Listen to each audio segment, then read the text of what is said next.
মিষ্টি আলু মিষ্টি আলুর চাষ। সুপ্রিয় দর্শক, আসসালামু আলাইকুম ওয়া রাহমাতুল্লাহ।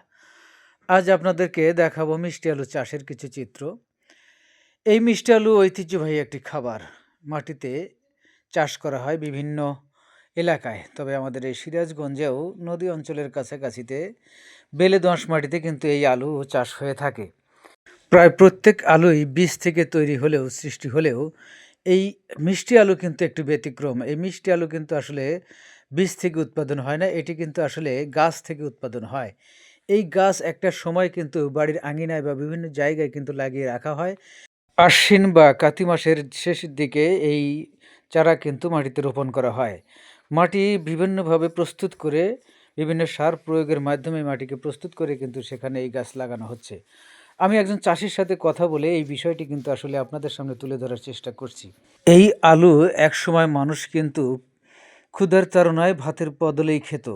এখন কিন্তু আর সেই সময় নেই। মানুষ কিন্তু এই আলুতে আর নির্ভরযোগ্য নয়। তবে এই আলু কিন্তু এখন শৌখিনতায় রূপ পেয়েছে। এই আলুর এখন যথেষ্ট বাজার মূল্য রয়েছে। প্রায় প্রতি কেজি আলু ৫০ থেকে ৬০ টাকা কেজিতে বিক্রি হয় এই অঞ্চলে।